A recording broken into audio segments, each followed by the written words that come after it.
wọ́n fò lọ yẹn ní coronavirus ti ṣẹlẹ̀ ọlọ́run wá gbá wọn nẹ́bẹ̀ẹ́ ń bì ojú wá tì wọ́n ẹ wo bọ́n ṣe ń kú wọ́n ń kú díẹ̀díẹ̀ ẹ̀ kan wọn máa gbọ́ pé ẹnìkan sì kẹ́ ẹnìkan kú coronavirus ló ń pa wọ́n o lùkúlùkù sì máa lu gbogbo wọn pa eléyìí tí ò bá stop eléyìí tí ò bá dẹ́kun láti sọ pé káwọn tún ìlú yẹn ṣẹṣẹ tán sọ pé wọ́n fẹ́ sọ wá di ìdàkudà síbi tá a wà àwágbó ò ní gbọ́ ànígbà ẹ wo bí tá a wà náà àníyí káàkiri gbogbo orílẹ̀-èdè àgbáyé nàìjíríà ló worst jù láyé níbi tó jẹ́ pé àwa nàìjíríà dẹ̀ ló kàwé jù lọ́mọ ní talent tó kàwé jù láyé nàìjíríà ni ṣé àwọn Dubai kàwé ni kí ló kan jí Egypt àwọn Amẹ́ríkà gbólójú èyí tó tún lè pa àwọn tó kàwé ṣùgbọ́n nàìjíríà yìí ló máa wárí mọ́ ìwé kíkí òbí mi máa jìyà ó máa gbàárí ó máa lọ sóko pákó àwọn ọmọkùnrin míì wọ́n máa lọ máa jìyà máa ṣe bírí sọ pé tó ipọ́n fẹ́ tọ́ra wọn school bẹ́ẹ̀ náà dẹ̀ lẹ́wọ̀n girls wa ìmíì máa ṣiṣẹ́ aṣẹ́wó torí wípé wọ́n fẹ́ di pé àwọn ṣàfẹ́ graduate káwọn lè kàwé káwọn lè ríṣẹ́ nígbà tó bá tún kàwé yẹn tán kọ́ kí ni wọ́n tún máa rí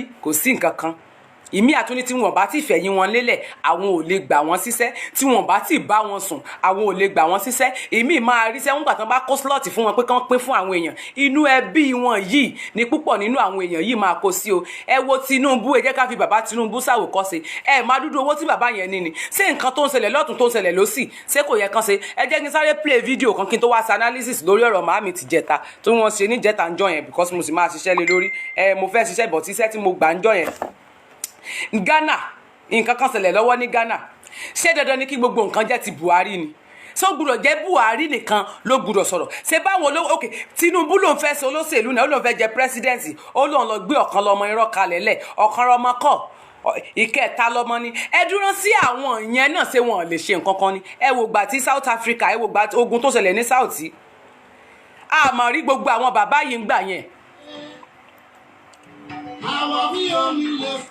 àmọ́ rí gbogbo àwọn bàbá yìí nígbà yẹn kò má sí gbogbo wọn pátá náà ti sán lọ bí òkò ẹ wò gbà yẹn ẹ wá wo olówó kan man kan ní rẹ pé àwọn ibo ní mà yẹn ẹnìyẹn ló ṣẹ̀ṣẹ̀ wá gbé gelt sílẹ̀ tó fi di pé wọ́n lọ kó àwọn ènìyàn wálé láti South Africa ibo làwọn bàbá Tinubu wò ibo làwọn bàbá Adébóyè wà ibo làwọn Tèmítọ́pẹ́ Joshua àwọn bàbá yẹn gbogbo àwọn tán ní mọ́tò tán ní nǹkan kan yẹn ibo ni wọ́n wá ewo tó tún ṣẹlẹ̀ ní Dubai lọ́wọ́lọ́wọ́ oríṣiríṣi ló ṣẹlẹ̀ níbẹ̀ yẹn kí ló dé tí wọ́n gbé jet sílẹ̀ kan lọ kó àwọn èèyàn ibẹ̀dẹ̀ láti rí àwọn olóṣèlú àwọn ọba gánkán ṣe bọ́n wọ́n ní gbogbo nǹkan tán lè fi lọ kó àwọn èèyàn ní Dubai ṣùgbọ́n pé àwọn ọba yìí kí wọ́n lọ fi jet wọn máa gbé àwọn aláṣẹ́wó wọn láti UK lọ sí Nàìjíríà kán tó fi gbé àwọn kán tó fi mú wọn kán tó fi dá wọn padà síbẹ̀ àbí ṣe bá mọ̀ pé coronavirus wà ń ta wọn ò dẹ̀ tí ì sí airport ibo làwọn aláṣẹ́wó wọn gbà wọlé ibo ni wọ́n gbà dé Nàìjíríà ìbéèrè tèmi ni àwọn ò ní dárúkọ ẹnìkankan òwe ẹni tó bá jòwé rẹ̀ ní kó mu kó lọ sán rí mọ́ gidi bẹ́ẹ̀ ni ẹ lọ forí sọ gidi àwọn ọba yìí tí wọ́n fi jet gbé wọn lọ sí Nàìjíríà ibo ni wọ́n wà Samco success ẹdẹ lè ní olè ni wọ́n ẹ wá bí mo rí yín lè ní ẹ káàbọ̀ sà ẹ kú ìsinmi ọjọ́ òní sálàáfíà lẹ́wà ọ bàbá mi ẹ dákun ibo ni wọ́n ti rí mọ́tò tán fi gbé wọn lọlé ṣé wọ́n fò lọ Nàìjíríà àyín náà sáà rí wọn láàfin lẹ́nu ọjọ́ mẹ́ta ẹ̀ abẹ́ rí wọn ní Nàìjíríà a rí wọn ní Nàìjíríà ibo náà tún ti gbàdé UK padà ìtẹ́fìmọ̀ pé Nàìjíríà ti bàjẹ́ Nàìjíríà ti dojúrú but àwọn ọmọ tán wà ní Europe ní Saudi Emirates bíbá ní Dubai ẹ dákun ẹ ṣàánú wa kí ló tí wọn fi mọ́tò yẹn jẹ́ẹ̀tì wọn yẹn tó fi ń ká àwọn aláṣẹ́wó wọn kiri yẹn kí ló tí wọn fi kó àwọn yẹn lọlé ẹ wo àwọn yẹn tán lọ dà wọn sí desert ẹ wo bó ṣe ń pariwo tí wọ́n ń kígbe pé kò sí nǹkan kan àwọn wà ń bẹ̀ yẹn kò gbogbo wọn kàn wà stranded síbẹ̀ ni kò sí anything kò sí nǹkan kan wọn ọ̀dẹ̀jẹ̀ kan tí kò sí àwọn tó lè gbé wọn sí dandan ni kí gbogbo ẹ̀jẹ̀ ti Buhari nìkan kí làwọn olówó wá wà fún kò sí gọ́fúnà mọ́ kánsílọ̀ ò sí nílùú mọ́ àwọn super ò sí nílùú mọ́ káti wájú pé owó táwọn super ń gbà kéré púpọ̀ ok councillor owó wọn kéré chairman owó wọn kéré àwọn governors ńkọ́ ibo làwọn wà wọn lówó tán lè fi lọ kó àwọn èèyàn yẹn tán wà ní Dubai bẹ́ẹ̀ yẹn nílẹ̀ lẹ́bẹ̀ yẹn ẹ wo báwo èèyàn ṣe ń sọ lọ́rin àwọn ọmọ tó wà ní Oman wà bẹ́ẹ̀ tí wọ́n ń pariwo nílẹ̀ bá lòun àwọn ọmọ yẹn ń pariwo káti ẹ̀ wá láwọn fúnra wọn ni wọ́n lọ síbẹ̀ ṣùgbọ́n ti débẹ̀ ni torí pé kò sí nǹkan kan ní Nàìjíríà náà ni tó ń jẹ bá wà nílùú wọn ò ní lọ síbẹ̀ yẹn tó bá jẹ́ pé ìlú dára tí wọ́n ṣiṣẹ́ àìmọye graduate àìmọye tó yẹ pé ó jẹ́ tó ti ṣe tó ní masters lọ́wọ́ tó jẹ́ pé ó fi ń sọmọ ọ̀dọ̀ ní Arab country tó fi ń sí ọmọ ọ̀dọ̀ tó fi dé pé ń gbálẹ̀ tó fi ń sacrin tí Nàìjíríà bá dáa ṣé wọ́n ó mọ̀ lọ sí Arab country lọ ṣiṣẹ́ ẹ̀ẹ́dẹ̀ mọ́ tójú rí ojú rí ẹ má jẹ́ kí n tàn yín ojú rí mo dé embassy kan níjọ́ wo ń bẹ̀ yẹn ọmọ ìlú ni wọ́n gbà sí ẹnu iṣẹ́ tó yẹ kán gba ọmọ Nàìjíríà tán bá tiẹ̀ gba ọmọ ìlú wọn síbẹ̀ Nàìjíríà nílò láti wà ń bẹ̀ àwọn pípù yìí nìkan náà ń jayé orí wọn wọ́n wà nínú ẹ bá rí bọ́n ṣe kó àwọn èèyàn sí ibi kí ní orúfẹ́ pa gbogbo wa kú níjọ́ náà àwọn dẹ̀ ní wọ́n wà nínú èsì tí wọ́n ń gbafẹ́ wọ́n ń gbádùn kò tiẹ̀ sí ní tó kàn wọ́n pẹ̀lú ní tó bá yẹ kí wọ́n ṣe wọ́n ṣe ní tó yẹ kí wọ́n fi sílẹ̀ ọ̀tọ̀ ní tí wọ́n ṣe káàkiri ṣé n ta fẹ́ sọ nìyẹn Jordan as well bẹ́ẹ̀ ni wọ́n láwọn èèyàn sọ̀lọ̀ rí bẹ́ẹ̀ yẹn ẹ wá lẹ fẹ́ dín kan dìbò fún wọn lọ́dún yìí dìbò fún ta ni ibo ni wọ́n ti bọ̀ tí wọ́n ti lókun lọ́rùn sáwọn tẹ fẹ́ dìbò fún nìyẹn àwọn tó yẹ pé àwọn náà fi ọba jẹ ọba gan túlù wọn ń da ìlú rú wọn ṣe gbogbo tó wù wọn nílùú oríṣiríṣi ni wọ́n ń ṣe náà sáwọn tẹ fẹ́ dìbò fún nìyẹn àwọn tá a fẹ́ sọ pé kán ṣe olórí fún wa nìyẹn Aláàfẹ́ wọn Odùduwà a fẹ́ dá dúró ẹ jẹ́ kí Haúsá lọ lọ́tọ̀ kí Ìgbò lọ lọ́tọ̀ kí Yorùbá dá dúró ṣe wá ráwọn olórí yìí àfẹ́ wọn máa fẹ́ kó wọn papọ̀ lọ fún àwọn Daura kí wọ́n lọ máa san gbà ní Daura ṣùgbọ́n tó bá ti ń lọ o àmì láwọn ẹrú tó wà lórí Facebook wí tí mi ò ní dárúkọ wọn ẹ̀sà máa àwọn ẹrú wa àwọn oníbàràǹdà kán dákun kán bá wa kó wọn dání padà lọ sí Daura tó tán bá ti dìpọ́ọ̀tì wọn tán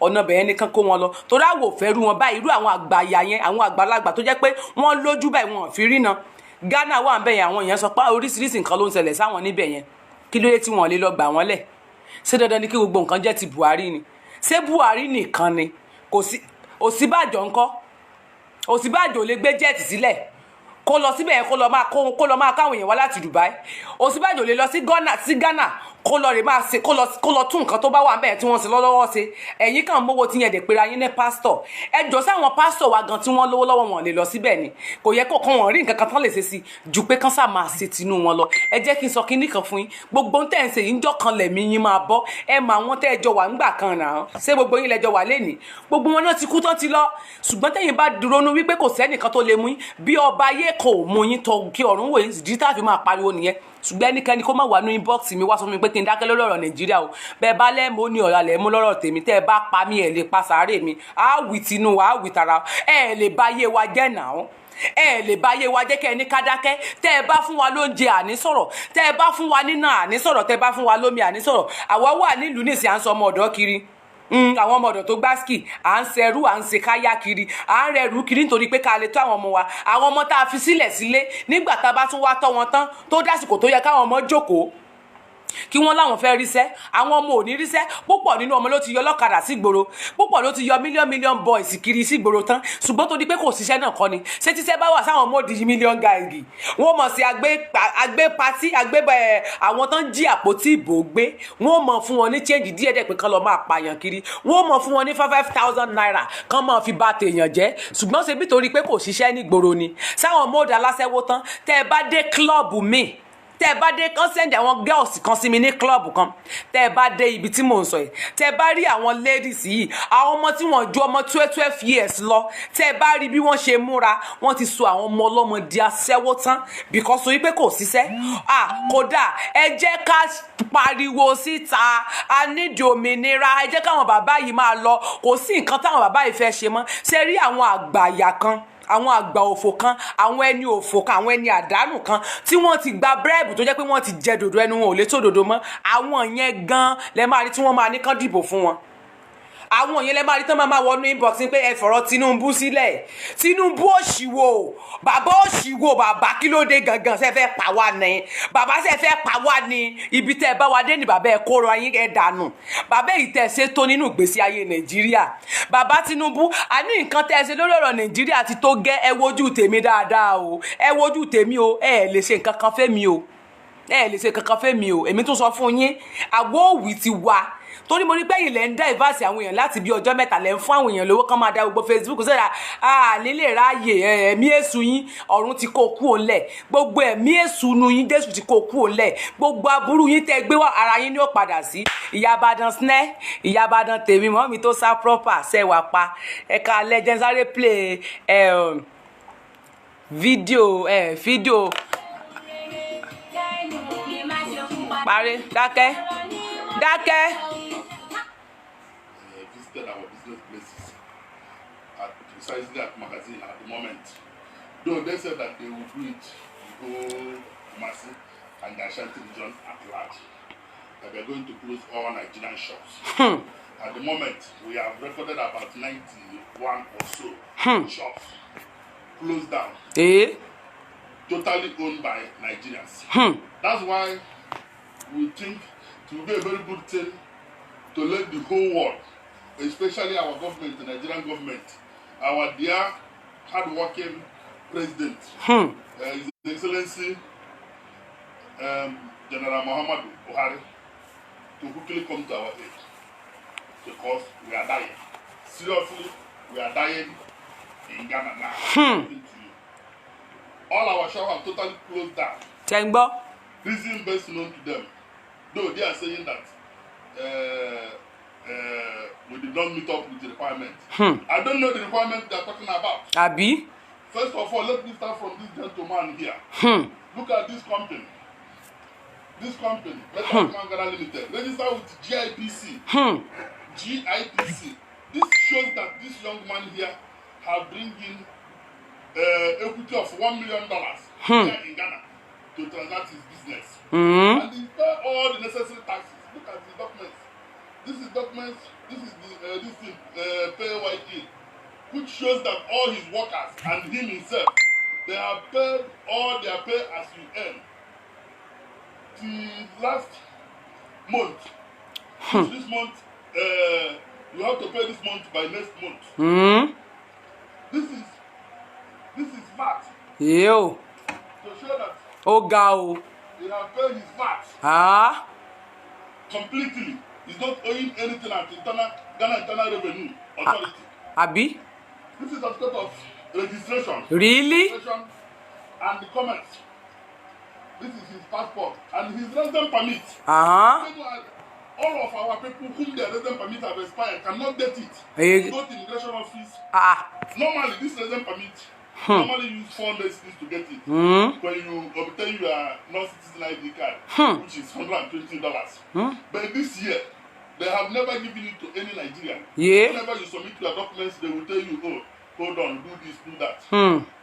At the end of the day, they will not give it to you. Is this of recent? When we hear about this, their exercise, when they start announcing it, ẹni sùúrù jẹ́ kí mo fẹ́ sọ nǹkan kan bẹ́ẹ̀ ó sọ kínní kan bí. For people whom their resident permit have expired cannot get it. You go to immigration office. Normally, this resident permit we normally use 400 cities to get it. Wait, ṣé rí níbi tó sọ̀rọ̀ dé yẹn kò parọ́ because ṣé rí ní country sìn ní gbogbo ibikíbi sìn Nàìjíríà òun ló worst jù. Kò sí nǹkan tán fẹ́ gbà sìn wọn fún wọn mọ́ bẹ́ẹ̀ náà dẹ̀ ní tẹ́ ẹ bá lẹ tó wá fẹ́ gbà yìí náà owó tí wọ́n tún gbà lọ́wọ́ yín láwọn tó tún jára wa fúnra wa tún nìyẹn o àwọn tó tún jára wa fúnra wa tán bá tún láwọn fẹ́ bá yín ṣe èmi ò tún gba owó lọ́wọ́ yín wọ́n tún ní ṣe nǹkan kan nísìnyí ẹ wo gbogbo nǹkan tí màá yẹn kó jáde sí náà ńkọ́ wọn tún fún wọn torí pé wọn tán sọ fún wọn ní pé kan padà sí ilé because wọn mọ̀ pé ìjọba wa ní owó a ní nǹkan àwọn ìjọba wa lè ṣe àwọn nǹkan yìí fún wa ṣùgbọ́n torí wípé wọn ṣe fún wa that is why tí wọ́n fi ń treat wa bí eléyìí so yẹ kí Nàìjíríà bí Nàìjíríà ṣe tóbi tó so yẹ ká máa jẹrú ìyà tá à ń jẹ lẹ́yìn òdì so yẹ kí Nàìjíríà máa sọ lọ́rin báyìí ẹ wo gbogbo nǹkan tẹ́nìyẹn kó jáde wọ́n ti náà ti gbogbo ṣọ́ọ̀pù àwọn ìjọ kan bẹ́ẹ̀ ni mo rí kan tí fídíò yẹn wọ́n ti ṣọ́ọ̀pù máa yẹn ló ń san tax òun san everything ṣùgbọ́n at the same time náà ó gbọ́ nǹkan tó tún ṣe yìí náà wọ́n gbà ó ń tán sọ ni pé kan padà sílùú wọn wá ṣé tó bá yẹ pé Nàìjíríà dáa ṣé kò sí Ghana ní Nàìjíríà ni Ghana tó yẹ pé àwọn làmọ́ ṣe Ghana must go àwọn ọlọ́wádìí Nigeria must go for now àwọn aládìí Nigeria must go now Ghana must go lámọ̀ tẹ́lẹ̀ o Nigeria must go now ṣébi tá à ń bá lé ayé wa lọ lélẹ̀ sí àwọn nǹkan tó yẹ ká máa dín kì í ṣe Ghana nìkan ló ń sọ̀rọ̀ rí o ní gbogbo country pátápátá ni gbogbo country pátápátá àwọn country kan tiẹ̀ níwọ̀n tiẹ̀ gbà kí Nàìjíríà wọlé mọ́ rárá even tán bá tún wá gbà wọ́n láti wọlé iṣẹ́ tí wọ́n gbà wọ́n fún láti máa ṣe bí iṣẹ́ ẹrú iṣẹ́ ọmọ ọ̀dọ̀ nígbà tí graduate ẹni tó ní masters tó ní degree lọ́wọ́ tán ní kó máa lọ ṣe sí agbókù kó lọ máa ṣe sí agbálẹ̀ tíṣẹ́ dẹ̀wọ̀ tó jẹ́ pé àwọn tó jẹ́ pé wọ́n tiẹ̀ wá nítumọ̀ rárá tí wọ́n kà nǹkankan àwọn náà máa fi síbi post tó dáa ṣébi tá à ń bá Nàìjíríà lọ nìyẹn my man my black man Maba Dudu, man, continue. Obtain your non-citizen ID card, which is $120. But this year, they have never given it to any Nigerian. Whenever you submit your documents, they will tell you, oh, hold on, do this, do that. At the end of the day, they will not give it to you. Is this of recent? When we hear about this, their exercise, when they start announcing it, that some of us force ourselves to get it by all means. And you know what it is in Africa? It's a pure business to immigration now. Some of our people pay as big as $1,000 to get this resident permit. Oh, go. Some pay $700, $800. $1,000. Not when you see immigration road, you do for you, but unless you have connection with maybe the big man on top, before you can get it. But I can assure you, all these people we are seeing here will show you their last year resident permit. Duly renewed. We are just pleading. Share house. Share sita. The government have already made it clear that they don't want us here in Ghana. Let our government come and help us. It's possible to evacuate us back to Nigeria. We don't have problem with that. Because we cannot be here and dying one by one. Abi? But that's the next line of action. We know when this happened 2018. One of our members committed suicide. Since March till now, nobody is in business because of COVID-19. We just started business just about 2 months ago. And this is what is happening to us. So I don't know what will be the outcome of that. So please, we are pleading with our government to come to our aid. Look at them here. This is their registration. We recorded about 20-something to 30 of our members who have registered with GIPC and their shops are locked. Then the rest have registered with Register General, paid their duty tax, have their resident permit and everything. And they say their shops are locked. Last year, 2019, the current Minister of Foreign Affairs visited our own foreign affairs and made it very clear to him that this GIPC of 18 did not meant for ECOWAS. But we are totally exempt from that. We take it by on our own, take them to Register General, to immigration, to make sure that they recognize their papers. We totally feel targeted. Nigerian traders are wholly targeted. You know, Ghana Union of Trade Association, they totally made up their mind. They have vowed that they don't want Nigerian traders in their market. And that's the truth of the matter. Because of the competition involved. The only crime I know that we committed today is that Ghana Union of Trade Association can bring goods and sell it at the rate of maybe 10 cedi. And maybe a Nigerian company can sell 7 cedi. That's the only crime I know that we committed. Why? Because a Nigerian man believes in turn up. That the Ghanaian believe in making more profit. That is the only thing. Kí ló tẹ̀ ń flag mi báyìí? Mo ń rí ọwọ́ yín o. Our people now find it difficult to credit us. But they easily credit Ghanaians. And we're not protesting.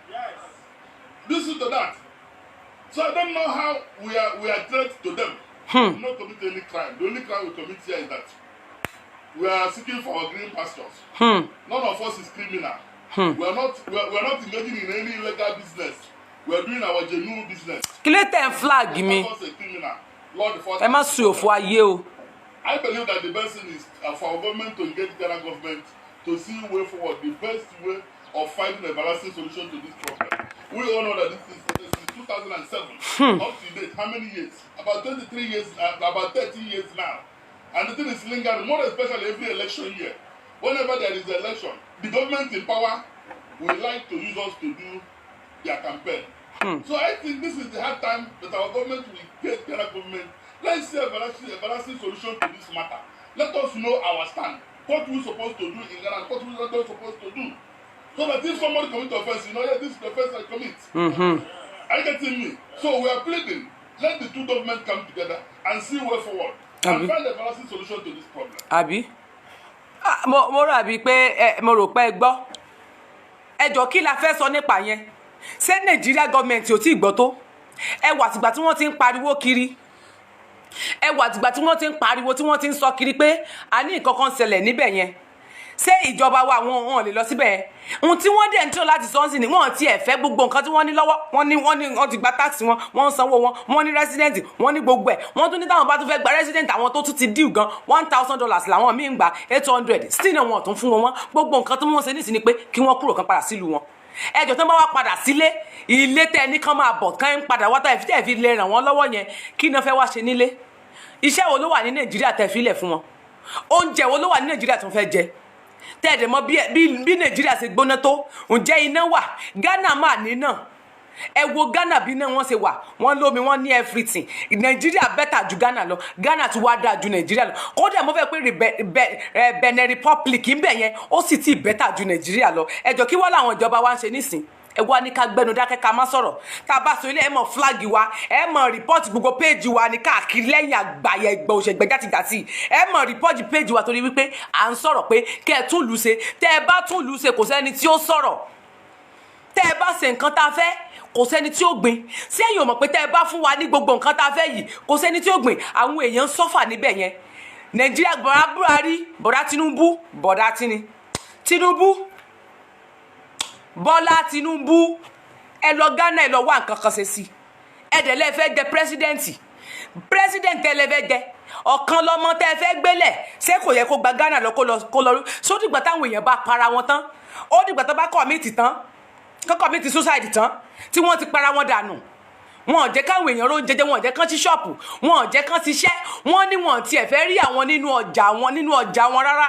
Kí ló dé tẹ́ ẹ ja ọ̀dájú báyìí ná?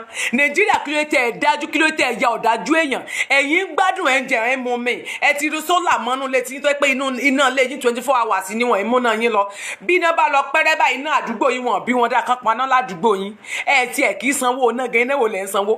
ń pẹ́ yín gangan lẹ̀ ń control wọn. Ẹ sanwó náà náà. Ṣébẹ̀ lẹ ti wọ́n fẹ́ dákẹ́, ẹ ti gbàgbé pé àwa ní ọmọ kékeré nílẹ̀, àwọn ọmọ tí wọ́n náà ẹsẹ̀ ń bọ̀ lókè ni, tó jẹ́ wípé ìyà táwa ń jẹ lókè òkun, gbogbo ariwo tá ń pa, iṣẹ́ àárọ̀ àwọn míì ń fa iṣẹ́ mẹ́jọ mọ́ra. Màá rí ẹnìkan sọ fún mi níjọ́wọ́ bẹ́ẹ̀ pé iṣẹ́ mẹ́ta ló ń fà mọ́ra lójúmọ́. Ṣé bí ìyá Ìbàdàn sọ fún mi níbẹ̀ yẹn jọ́wọ́, wọ́n láwọn ń lọ ibiṣẹ́, wọ́n táwọn bá ti kúrò níbi iṣẹ́, àwọn tó ń lọ síbi iṣẹ́ mi tán tún máa lọ rè fa ìmí mọ́lá, àwọn lọ síbi di kọ́ńténà àwọn tó fẹ́ lọ ra ọjà tán tún máa sẹ́ndì sílé, á tún sáré wá sórí Facebook bóun tún bọ̀ wá sáré polówó ọjà. Kí ló ṣẹlẹ̀ gangan? Kí ló tẹ̀yìn ya ọ̀dájú? Kí ló dé tẹ́ ẹ ya ọ̀dájú? Kí ló dé tẹ́ ẹ ya ọ̀dájú? A ti gbé pé màmí ò lọ́mọ ní Nàìjíríà, ṣùgbọ́n bí ó ṣe lọ́mọ Nàìjíríà tó yìí náà ó tún pariwo ni, sí náà ẹ tún kórìíra yìí náà ni, wàhálà yìí náà ni ẹ fẹ́ gbọ́ pé kẹ́nìkan kan tí ẹ sọ̀rọ̀ lórí ọ̀rọ̀ Nàìjíríà yìí rárá. Bẹ́ẹ̀ nìkan báyìí lè sọ̀rọ̀ lórí ọ̀rọ̀ Nàìjíríà pẹ́ báyìí ẹ mọ̀ flag ni. Màmá sọ̀rọ̀ lórí ọ̀rọ̀ Nàìjíríà ńjọ́ wọn bẹ́ẹ̀ jẹ́ tàbí jẹrin. Mo gbọ́ tí ẹni yẹn kọ́mẹ̀ntì sí abẹ́ pé màmá leave Nigeria matter. Màmá kí màmá fi ọ̀rọ̀ Nàìjíríà sílẹ̀. So màmá ni kó máa ṣe fúrákàsì, kí màmá máa lọ ṣépè lójoojúmọ́, kí màmá máa jà lójoojúmọ́. Màmá ti dàgbà ju pé kán máa sì ṣe fúrákàsì lọ. Ọ̀rọ̀ Nàìjíríà gangan ló jẹ́ kókó fún màmá. Ẹ ní kí màmá fi fúrákàsì sílẹ̀, kí màmá máa wò, ẹ máa wò pé kò kúkú lọ́mọ Nàìjíríà, kò lẹ́bí Nàìjíríà, ṣùgbọ́n ẹ̀yin tó ń jà fún iná, ẹ̀yin náà ẹ̀ dájú nìyín náà. Ẹ̀yin tó ń jà fún tá à ń pariwo lé lórí gan, kò sí nǹkan tó kàn yẹn gangan náà ni, ẹ̀yin náà gangan ni obstacle wa. Ẹ̀yin gangan ní gbòǹgbò tẹ́ ń takú àwa tá à ń sọ̀rọ̀. Tó bá pé ìfọwọ́sowọ́pọ̀ wà ní, ẹ rò wípé tó bá pé fi fúrákàsì ṣe ń lọ lénìí, kí gbogbo àwọn tán jẹ́ àwọn speakers yẹn tí wọ́n ń jà káàkiri ká wá máa sọ lórí ọ̀rọ̀ Nàìjíríà, ká máa sáré bọ́n ṣe ń lé viewers yẹn, kán lé viewers yẹn kán máa fi jà lórí ọ̀rọ̀ Nàìjíríà. Ṣé ẹ rò pé Nàìjíríà ò ti ní tòrò ni? Rárá o. Ẹ rò pé ìjà nìkan lèyàn fi lè rérò ni, ìjà nìkan lèyàn fi lè réyàn wò. Tẹ́ ẹ bá ti sọ̀rọ̀ lórí ọ̀rọ̀ ìjà, lórí ọ̀rọ̀ ayé rí òní dá, ọmọ rẹ̀ ó ṣe kinní kan, ayé kinní kan rẹ̀ òní dá. Ṣé ẹ rò pé kò sẹ́ni tó máa wò yín ni? Kódà tó bá jẹ́yàn 300 báyìí, 300 ń ló wò yín lójúmọ́, tó dẹ̀ jẹ́ pé kókó ń tẹ́ ẹ ṣe ọ̀rọ̀ Nàìjíríà lẹ́sìn sí nínú èèyàn tí ọ̀rẹ́ tó máa fíw yín báyìí. Èèyàn ń gbà tẹ́ bá drop ó lè ṣèyàn 9,000 ló máa gbé yín, ó dé ó lè ṣèyàn 6,000 ló máa wò yín. Ẹ̀hún èèyàn kan nìyẹn. Tẹ́lómìn náà tún gbé tó tún wà, kódà kó jẹ́yàn 200 báyìí ló wù ẹ́ tó sọ̀rọ̀ tó jẹ́ kókó, ẹ sọ ohun tó bá jẹ́ kókó. Tẹ́ ẹ bá ṣe máa mọyé nǹkan tẹ́ ẹ lè join pọ̀, ẹ mú ọ̀rọ̀ family, ẹ mú mọ́rọ̀ Nàìjíríà. Tẹ́ ẹ bá ṣe ń sọ̀rọ̀ Nàìjíríà, ẹ máa ti ọ̀rọ̀ family bọ̀. Gbogbo nǹkan yìí àwọn people yìí wọ́n gbọ́, ṣùgbọ́n torí wípé àwa gangan ò lè sọ̀rọ̀, àwa tó yẹ ká sọ̀rọ̀ ga àwa gan la tó ń dira wa lọ́wọ́, àwa gangan là ń fara wa sẹ́yìn. Tẹ́ bá rẹni tó ń jà ẹ máa pariwo kékeré ló ń ṣe sórí ẹ burú ni, kí ló kàn? Ó ń bú àgbàlagbà ẹ̀rí bó ṣe ń lanu pàkà tó ranjú tó ń bú àwọn olóṣèlú. Kò ṣe ní bó olóṣèlú torí pé fún kí ni olóṣèlú ò ṣe ń tó dáa. Ní ìsìn tí n bá ronú pé mo fẹ́ lọ Nàìjíríà, ní ìsìn mo fẹ́ lọ sílé, ẹ dákun tí n bá délé kí ni mo fẹ́ ṣe? Kẹ́ ẹ kó mílíọ̀nù dé Nàìjíríà ní ìsìn wọn lẹ́yìn ó gbà mọ́ yín lọ́wọ́ ni. Òwò wo lẹ fẹ́ fi ṣe? Ṣọ́ọ̀bù gan tẹ́lẹ̀ ẹ fẹ́ gbà gan, ẹ fẹ́ gba ṣọ́ọ̀bù sí at least ẹ máa ná tó 200,000 ó lé kẹ́tọ́ pé ẹ tún ṣọ́ọ̀bù ṣe tẹ́ bá wá fẹ́ ra ọjà tó máa nítumọ̀ sínú ṣọ́ọ̀bù yẹn ẹ gbọ́dọ̀ ní tó bóyá bíi 1.5 pé ti fẹ́ ra jàjà sùn páwọn oúnjẹ àwọn ọjà kéékèèké o pé ẹ fẹ́ sí ṣọ́ọ̀bù ẹ fẹ́ sí boutique ẹ fẹ́ sí ṣọ́ọ̀bù provision pé ti fẹ́ ṣe níwọ̀nba ẹ fẹ́ gbọ́ mi ẹ gbọ́dọ̀ owó tó nítumọ̀ délé sí nígbà tẹ́ bá tún ní wọn tán kọ́ ẹ sì tún máa lo owó generator lọ́tọ̀ owó gel ẹ tún máa wọ́wọ́ epo sínú ẹ̀ tẹ́ ẹ̀ bá dé jẹ́ ẹ sí ṣọ́ọ̀bù ẹ lè fẹ́ ta provision nínú ẹ gbọ́dọ̀ ta minerals ẹ gbọ́dọ̀ máa ta malt ẹ gbọ́dọ̀ máa ta wọn bíi chicken kọ̀ọ̀kan ẹ gbọ́dọ̀ máa store wọn síbẹ̀ ńgbà tí ò bá sí náà kọ́ ni ó bàjẹ́ ńgbà tí náà ò bá sí ńkọ́ ṣé generator lẹ máa tàn mọ́júmọ́ ẹ lè tan generator mọ́júmọ́ àwọn ẹ wo àwọn mọ́ọ̀ yẹn àwọn mọ́ọ̀ níná nílá yẹn wọ́n ti ro sólà mọ́nú ṣọ́ọ̀pù wọn tó jẹ́ pé gbogbo nǹkan tó wà ń bẹ̀ báyẹn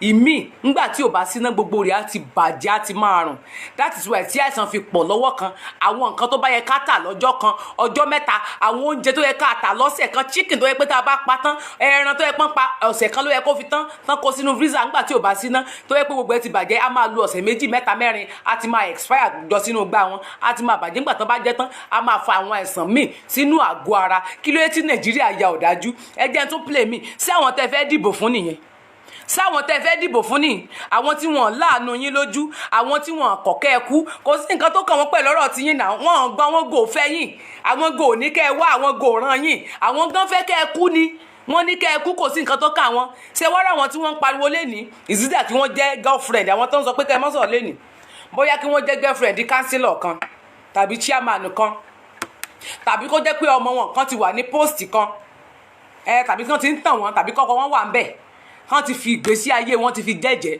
wọ́n ti fi ayé wọn múlẹ̀ torí wípé ẹ lè rọ́nà àbáyọ mọ́ ìdí nìyẹn tí mo fi ń sọ fún yín pé ẹ má jẹ́ ká gbà ẹ jẹ́ ká panupọ̀ ẹ jẹ́ ká pariwo ẹ jẹ́ ká sọ̀rọ̀ lórí ọ̀rọ̀ Nàìjíríà báwo ni Nàìjíríà ṣe ń lọ ẹ jẹ́ kí n tún sáré play ẹnìkan pápápá torí kí màámi tó jáde mi ò dẹ̀ mọ̀ bóyá Ìbàdàn náà máa sáré ṣe àwọn nǹkan kan torí mi ní fẹ́ pẹ́ lórí ètò lẹ́nìí bóyá bíi 1 hour or 1.5 ni mo fẹ́ sáré lò mo rí dìdìrín kan lé èní tó ń play ó ló ń jẹ mò ń bọ̀ ẹ jẹ́ ń play rẹ̀.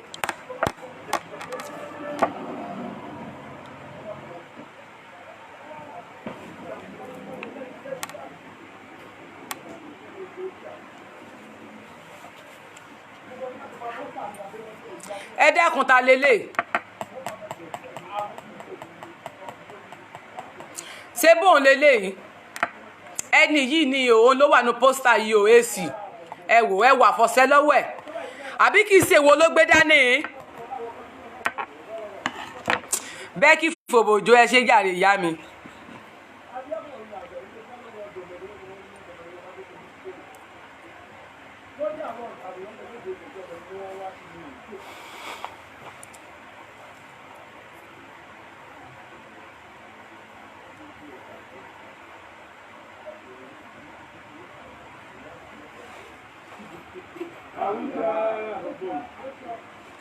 ẹ wo àfọ̀ṣẹ́ ni lọ́wọ́ ẹ̀ yìí o ó so lówó ni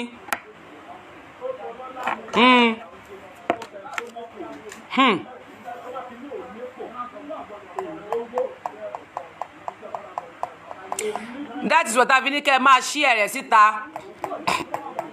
ẹ unfollow mi kẹ́ follow me back ẹ máa relax.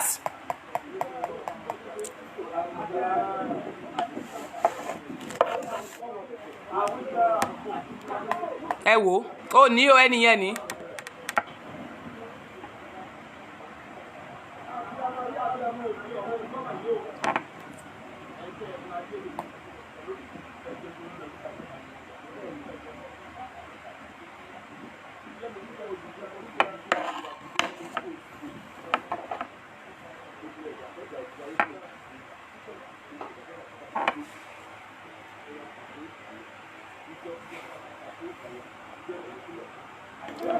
ṣẹ́ẹ̀sà ń gbọ́ èpè.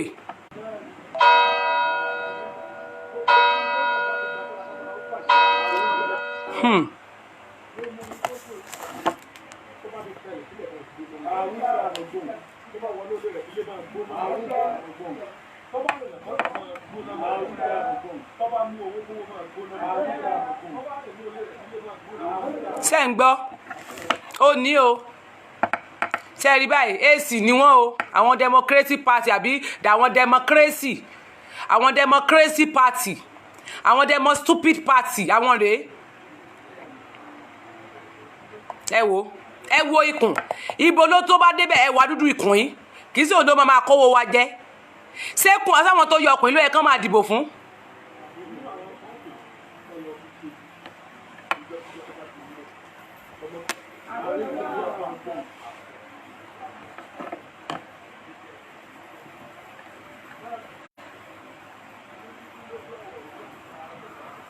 ó da ọtí ẹ ti mọ̀ pé tẹ́lẹ̀ yìí bá débẹ̀ ó gbowó wa ní òfin mọ̀ ògógóró tán tí ó mọ̀ lọ fún àwọn èèyàn sí oògùn owó.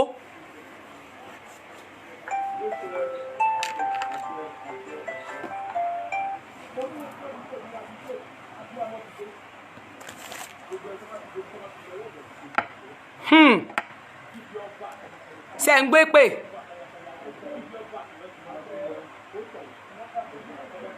people democratic failure ó ti parí.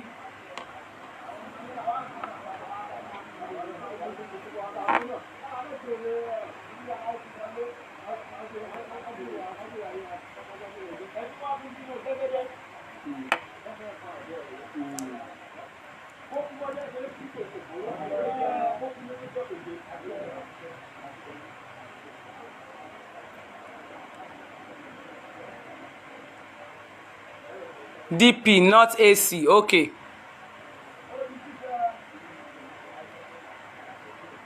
Rí bó ṣe dàbí táòtù kí ni ìyàtọ̀ nu wọn ó ní People Democratic Party ní PDP lélẹ̀ náà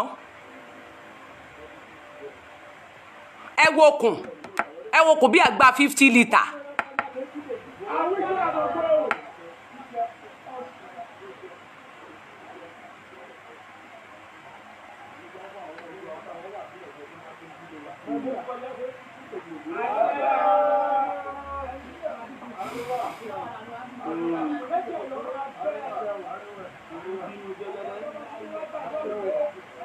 Nigeria wake up.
ẹ dákun sáwọn tẹ́ fẹ́ dìbò fún ni sáwọn tẹ́ fẹ́ dìbò fún nìyẹn àbí sẹ́ni tẹ́ àwọn tẹ́ fẹ́ dìbò fún lélẹ̀ ló ń pe àfọ̀sí àfọ̀gbọ̀n ló gbé ọ̀fọ̀ dání abẹ́ẹ̀rí tó gbé àfọ̀sẹ́ dání tó fi ń ṣe èpè ní ọ̀sán gangan àwọn tẹ́ ní kán dìbò fún nìyẹn ẹ ti mọ̀ pé tírú àwọn eléyìí bá débẹ̀ tán kí náà fẹ́ ṣe fún yín tírú àwọn eléyìí bá dórí oyè kí náà fẹ́ ṣe fún yín ẹ wo ikùn wọn bí àgbà 70 litre ikùn rẹ̀ lórí gbẹ̀ndùgbẹ̀ndù orí burúkú ó kó mi síkùn bí ó ṣe kùn bí ìgbà tí ẹran bá mú mi ẹran yó tó bá mú mi ẹ̀wà tó mú mi yó bámúbámú ó wá wú bẹ́mubẹ́mú ẹ wo bó ṣe tóbi tó sẹ́ni tẹ́ fi dìbò ní àwọn tẹ́ fẹ́ fi sórí ìbò lélẹ̀ àwọn tẹ́ fẹ́ ní pé kán lọ lélẹ̀ yìí o tẹ́ ẹ mọ̀ pé tó bá dán tán wọ́n mọ̀ fún àwọn ọmọ yín sóògùn owó òǹso ni àwọn tó pọ́n gbáfọ̀ ṣẹṣẹ́ wẹ̀ ẹ dákun kílẹ̀ àwòkọ́ṣe wo lẹ fẹ́ rí lára wọn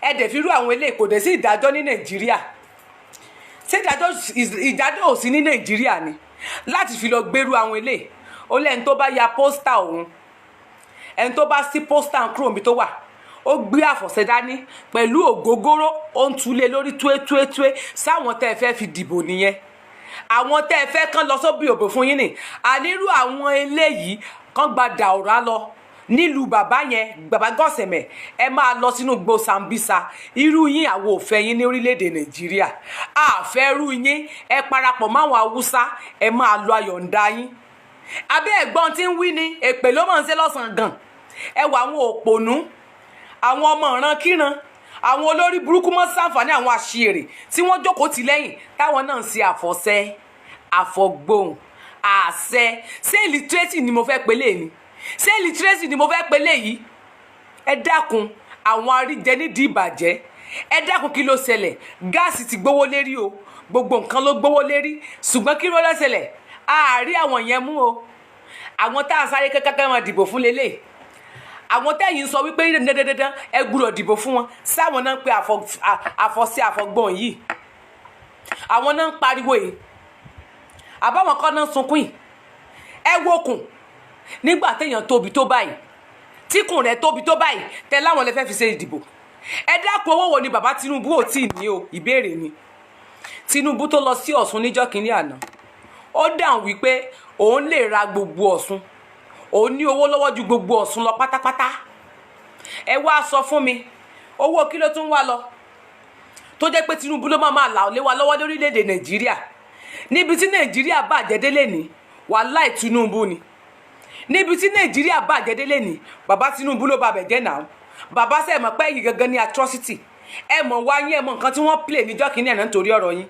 bàbá Gani Adams sọ̀rọ̀ nípa yín gbà náà lọ níbi tẹ́ ẹ bà Nàìjíríà jẹ́ dé tó yẹ pé mọ̀ sí ẹ̀yin nìkan ní kò sẹ́nì kankan àwọn alágbára wá Júdà àwọn tí wọ́n ti dàgbà nígbà ayé gbà yẹn lọ́ndà àwọn dàlẹ́ ni wọ́n ti kú àwọn Sanni Abassada àwọn Babangida tí wọ́n ní agbára lọ́wọ́ láti sọ pé àwọn lè máa darí ọ̀rọ̀ Nàìjíríà ẹ̀dá ìpín ìbò ni wọ́n wà Nàìjíríà ń bàjẹ́ Nàìjíríà ń dàrú à ń jìyà ń sọ̀lọ̀rin ẹ jẹ́ ká pariwo ká kíbò sí kí Nàìjíríà gba òmìnira aláàfẹ́ kó Odùduwà dúró Àmọ̀tẹ́kùn tó ń sọ kiri wọ́n ń pariwo Àmọ̀tẹ́kùn ẹ dákun Àmọ̀tẹ́kùn dà lẹ́nìí ìgbà tí wọ́n wí nǹkan wọ́n ní kí Àmọ̀tẹ́kùn wọ́n fẹ́ fi sí abẹ́ ìjọba sódà tí wọ́n tún lè máa lọ recruit àwọn èèyàn láti máa kọ́yàn ṣe bí Àmọ̀tẹ́kùn wà fún ìbílẹ̀ ni ìbílẹ̀ ni Àmọ̀tẹ́kùn wà fún Àmọ̀tẹ́kùn kankan kò sí fún àwọn ìjọba sẹ́ni tí ò bá ní agbára tí ò lóògùn sí Àmọ̀tẹ́kùn dàbí OPC ni ṣé bí OPC ni Àmọ̀tẹ́kùn dà fún tó yẹ pé àwọn dàbí ìbílẹ̀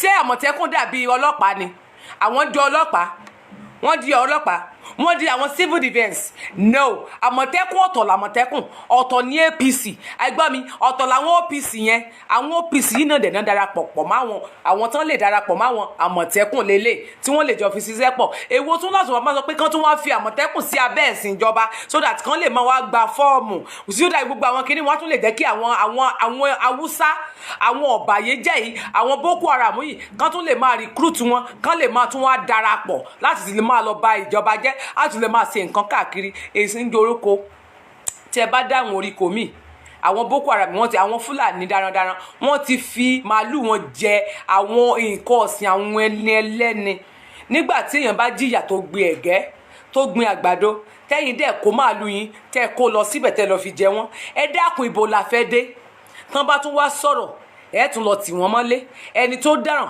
wọ́n lẹ́ni tànà là ń gbá lójú ọ̀tọ̀ lẹ́ni tó dáràn ọ̀tọ̀ lẹ́ni tó mú wọ́n ń pa wá ní kíkankíkan lójoojúmọ́ wọ́n ń pa àwọn èèyàn ní north side wọ́n ń yìnbọn wọ́n ń gé ọ̀run àwọn èèyàn tí wọ́n ń dú àwọn èèyàn lọ́rùn ẹ dákun kí níjọba Nàìjíríà ṣe sí bàbá Tinubu kílẹ̀ ṣe sí gbogbo àwọn koríko tí wọ́n fi ń jẹ àwọn ẹran tí wọ́n fi ń jẹ kókó wa tí wọ́n fi ń jẹ àwọn oko wa ní Nàìjíríà ẹ ọba lẹ̀ ń kó máìnì lẹ̀ máa ń wà kiri gbogbo góòdì ni ẹ fà wọ́n bá jẹ ẹ fi wọ́n jọba tán torí gold so that wọ́n lè máa nípa nílùú láti máa fún yín ní ẹ̀rí tí yín ẹjọ́ bolẹ́ ń lọ bàbá tẹ́ ẹ bá kú tán bolẹ́ fẹ́ yọjú sí ẹ ti gbàgbé pé ìjọ kan lẹ máa kú ni ẹ ti fọkàn sí pé kò sẹ́ni tó lè mú yín ẹ̀yin mọ̀ pé tí ọba ayé kan ò bá lè mú yín Ọlọ́run tó ń bẹ lókè bàbá ẹ ronú ẹ pìwàdà ibo lẹ̀ ń bá Nàìjíríà lọ bàbá ibo lẹ̀ ń bá nàìjà lọ jẹ́ kí n sáré play màámi kí n sáré máa play n tí màámi sọ kí n lè máa wá kí n máa ṣe analysis díẹ̀díẹ̀ lé lórí torí máa gé pépèpé torí mi ní pẹ́ lórí ètò lẹ́nìí ẹ jẹ́ kí n sáré play màmá ṣe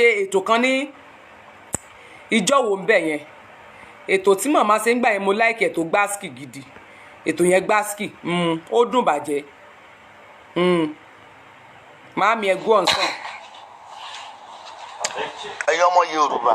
àwa rèé màámi. mo fẹ́ kẹ́ ẹ wake up kẹ́ ẹ sọjí. ṣe ẹ̀gbọ́n wọn ní kẹ́ ẹ wake up ẹ̀yin ọmọ Yorùbá wọn ní kẹ́ ẹ wake up tẹ́ ẹ sọjí ẹ mọ́ flag mi kírẹ́tẹ̀ ń flag mi kí ló ṣẹlẹ̀ gangan tẹ́ ń flag mi báyìí ṣe ń pẹ́wọ́ yín ni mo rí nísìn ẹ rí ní tẹ́sí nísìn ẹ flag kìíní yẹn dànù nísìn eléri ibú nìyí ó dàbí pé tí n bá ti máa fi èpè bá tẹ yín jẹ ẹni bá padà gbé ọwọ́ ẹ̀ lé flagging tó bá lóun fẹ́ flag mi kò ní fi ọwọ́ ẹ̀ ṣe nǹkan kan rẹ̀ mọ́ nínú ọdún yìí bó ṣe ń lọ nù tẹ́ ẹ bá flag mi ẹ̀ ní fọwọ́ yín ṣe rere mọ́ nínú ọdún yìí bẹ́ẹ̀ ni bó dàbí pé tẹ́ ẹ bá ti máa fi èpè bọ́ọ̀sì ẹ̀ fún yín ara yín ò kì í balẹ̀ ẹ má flag tèmi mọ́ o ẹ má flag mi o tó o bá fi ọwọ́ ẹ̀ flag mi tó o bá fọwọ́ ẹ̀ report mi ọ̀ ní gbé rere ṣe mọ́ nínú ọdún yìí ẹ̀yin olórí burúkú mọ́ sàǹfààní àní nàìjíríà ò dáa ebi ń pa wá ebi ń pa nàìjíríà ń sọ́fà ìyà ń jẹ wá ìyà ń jẹ mẹ̀kúnnù àròríta rẹ̀ mọ́ ibo lẹ bá wa délé ní ẹ fi wá lọ́rùn sílẹ̀ bẹ́ẹ̀ bá jẹ́ ń play rẹ̀ ń bì mo rò pé ẹ ti síkì kílẹ̀tẹ̀ ń flag mi ẹ má flag mi o ẹ má flag mi rárá ẹ má tiẹ̀ flag mi ni ètò ẹ bá flag mi máa fẹ́ pé bá ti yín jẹ́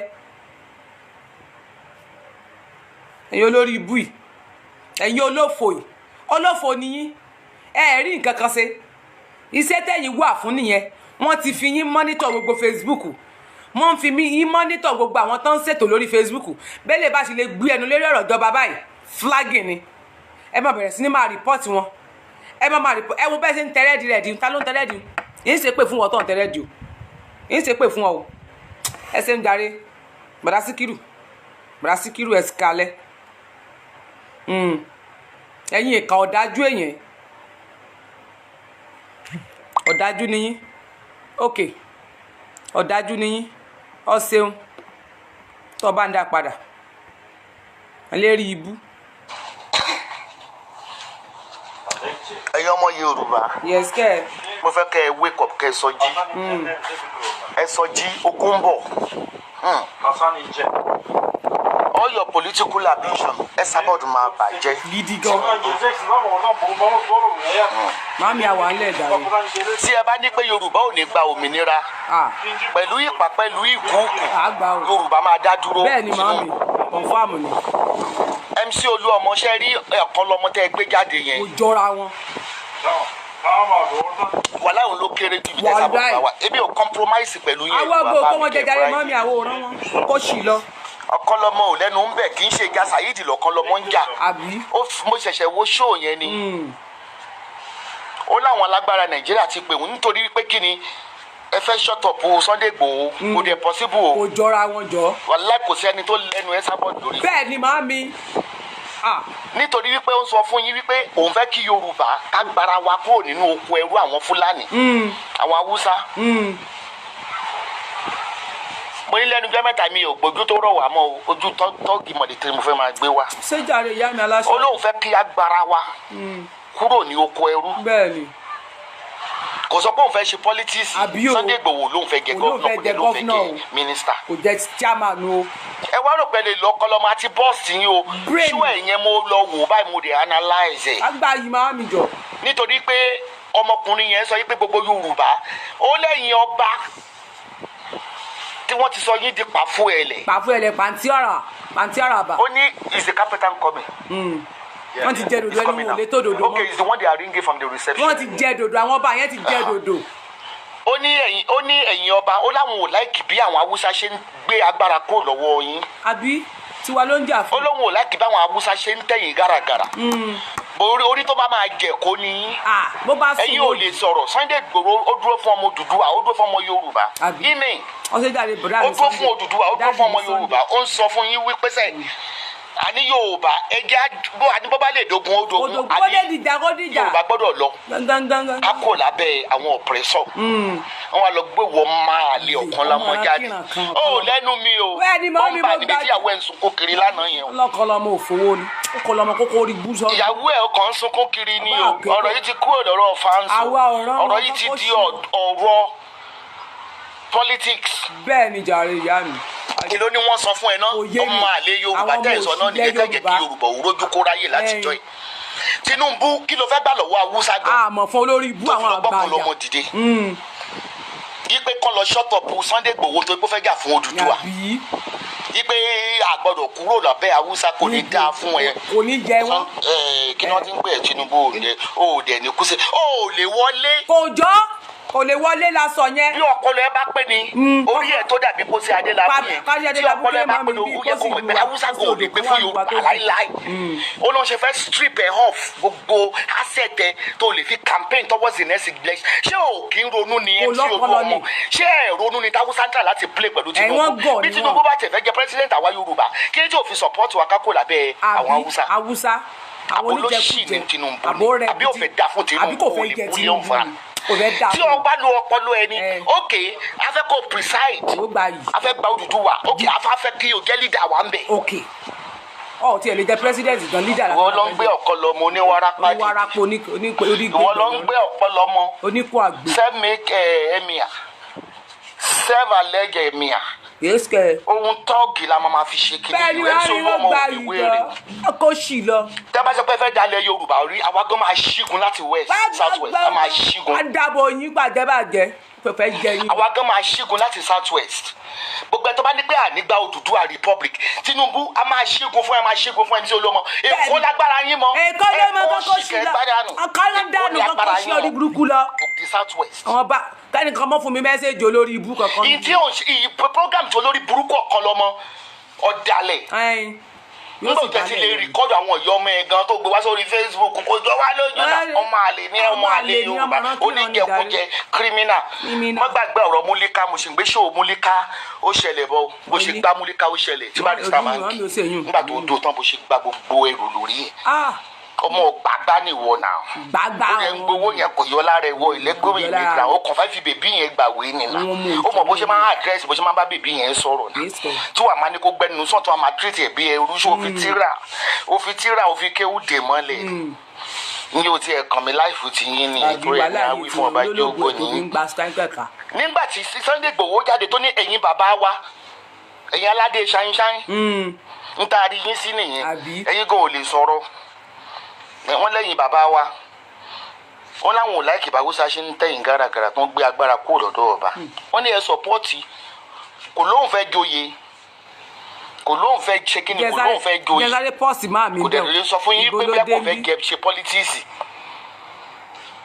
mo rí pé kì í ṣe ọ̀rọ̀ Saheed níwọ̀ ọ̀kan lọ́mọ bá wọn sọ fáwọn olórí burúkú ọmọ Yorùbá tó rẹ̀ yí pé wọn ò lẹ́nu ibi tẹ́sàbọ̀dù bá ti ń bọ wọ́gùn ò lẹ́nu ṣó yòókù di Sunday mi níbẹ̀ tán màá wá analyse ìgbésí ayé ẹ̀ fún ẹ̀kọ́ Múlíká ó ṣẹlẹ̀ màá wá analyse ìgbésí ayé èyí tí Yorùbá ò fi ní orísun láti jọ iná nìyẹn tí ò fi jẹ́ kí a ká kúrò ní ẹ̀jẹ̀ ọmọ Yorùbá náà. mọ́mí ẹni sùúrù sẹ́yìn náà gbọ́n bẹ̀ yẹn ẹjọ ṣé Sunday Igboho dadi ẹ mọ̀ pé inú iṣẹ́ la wà ẹ jẹ́ ká fi dadi àti mọ́mì sílẹ̀ ẹ jẹ́ ká fi dadi sílẹ̀ ẹ jẹ́ ká forúkọ sí ṣé Sunday Igboho fẹ́ jẹ gọ́fúnà ni ṣó fẹ́ jẹ president ni èèyàn sọ pé ká lè gba Odùduwà ká lè bọ́ kúrò nínú oko ẹrú àwọn Haúsá gbogbo tẹ bá dẹ̀ rí gbogbo airport ní Haúsá ni leader wọn gbogbo country pátá Haúsá náà máa ń jẹ́ olórí wọn ẹ lọ sí embassy gbogbo country pátápátá gbogbo embassy country kọ̀ọ̀kan kò sí ẹ̀ lè rí Yorùbá kó jẹ́ leader ní gbogbo embassy yẹn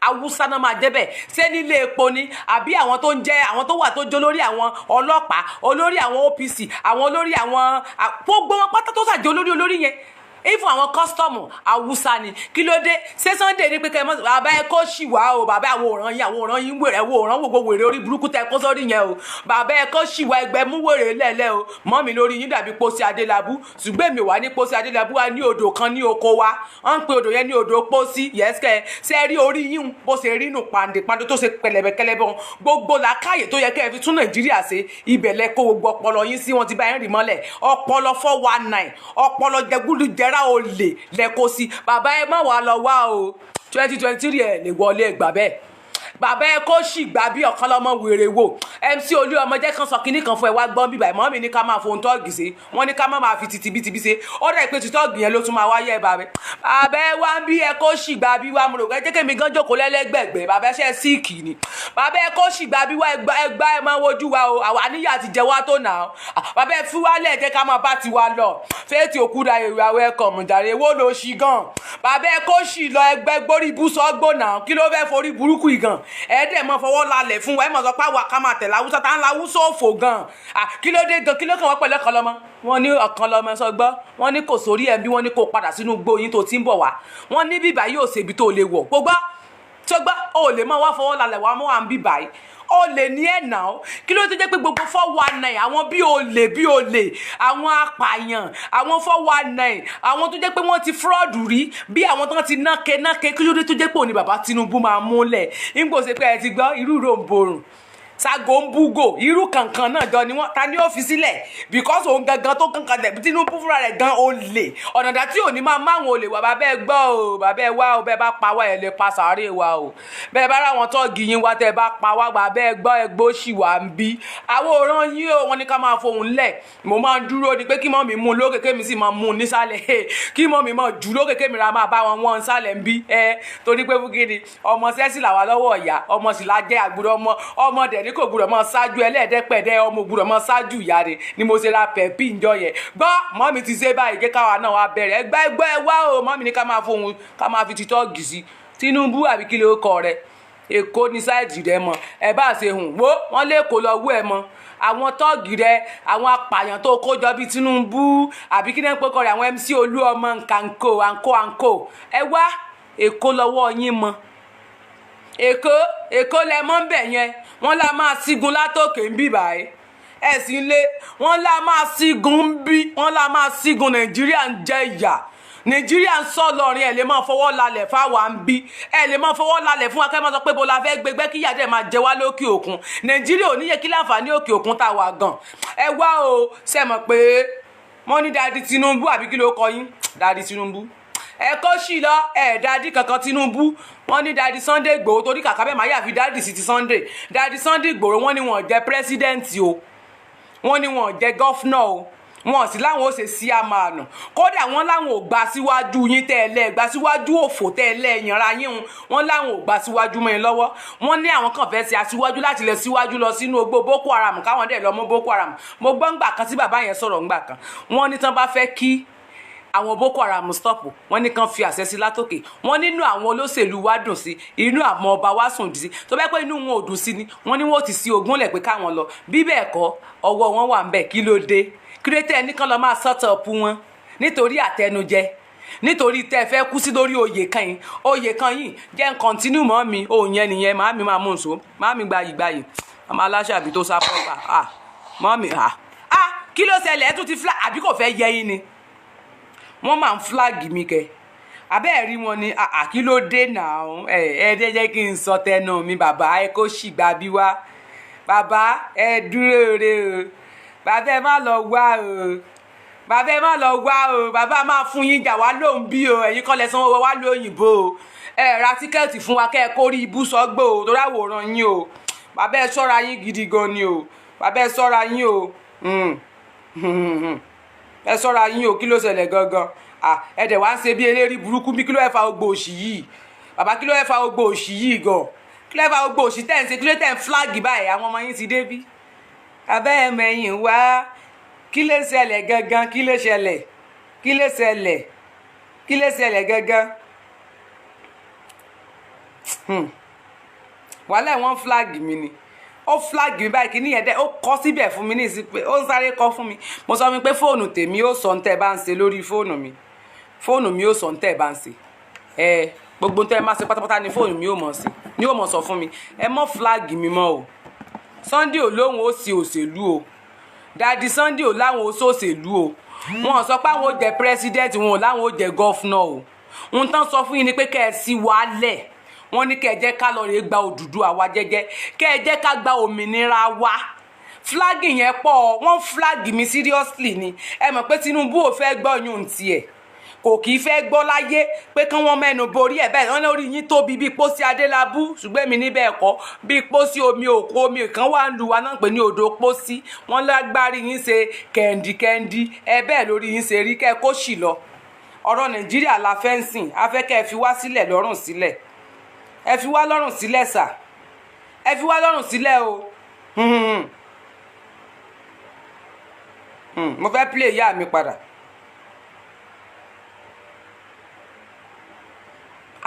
wọ́n dẹ̀ wá sáré flag mi dànù kí ló dé wọ́n dẹ̀ sáré gbé mi dànù báwọn ẹ ṣọ́ra yín o ẹ mọ́ lọ mẹ́yìn wá o èmi ò ràn yín o èmi ò ràn yín o jẹ́ kó rí yín ó pé o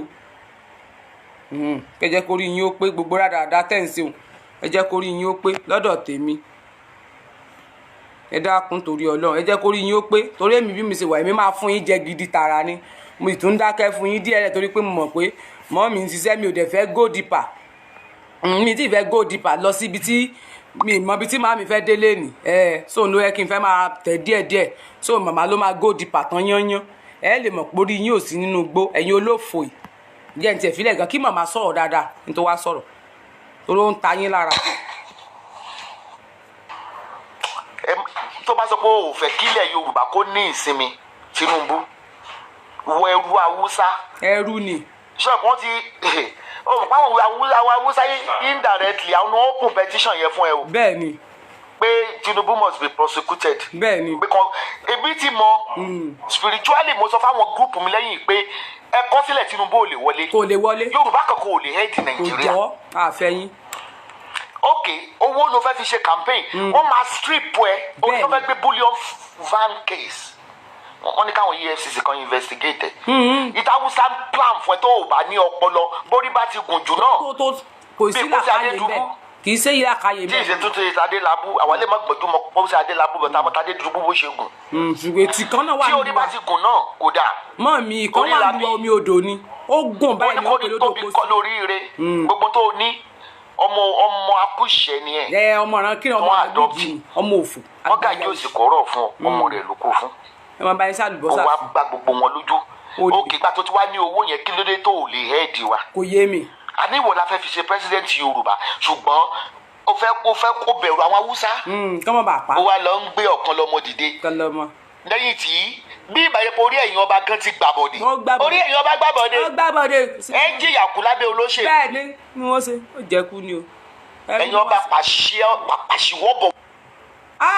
kí ló tẹ̀ ń flag mi kí ló tẹ̀ ń flag mi tẹ̀ ẹ̀ jẹ́ ń sọ tẹnu mi kí ló tí sọ̀rọ̀ bá yín báyìí kí ló tí sọ̀rọ̀ bá yé yín wọ́n lẹ́yìn ọba wọn lórí yín ti gbà bọ̀dẹ̀ mọ́ mi sọ bẹ́ẹ̀ wọ́n lórí yín ti gbà bọ̀dẹ̀ wọ́n lẹ́yìn ọba pàṣíwọ́bọ̀wọ̀bọ̀ wọ́n lẹ́nu ẹ̀ lè fi sọ̀rọ̀ wọ́n lẹ́yìn náà ń ṣẹrú ẹ̀yin ṣẹrú lábẹ́ Tinubu bí Tinubu ṣe rán yín níṣẹ́ iṣẹ́ dé tòrutòru wọ́n ní lẹ́yìn náà ń ṣe kiri kí ló ṣẹlẹ̀ tẹ̀ ń flag wọ́n flag ni orí yín tí ò dẹ̀ ṣe èmi tó èmi ṣe mistake sí ti download ẹ̀ sílẹ̀ èmi ti download ẹ̀ mọ̀ wọ̀rí orí yín tí ò pé òun nígbà yín play rẹ̀ ń bí kí ló ṣẹlẹ̀ gangan kí ni ìṣòro ayé yín kí ni ìṣòro ayé yín kí ni ìṣòro ayé rẹ kí ni ìṣòro ayé rẹ.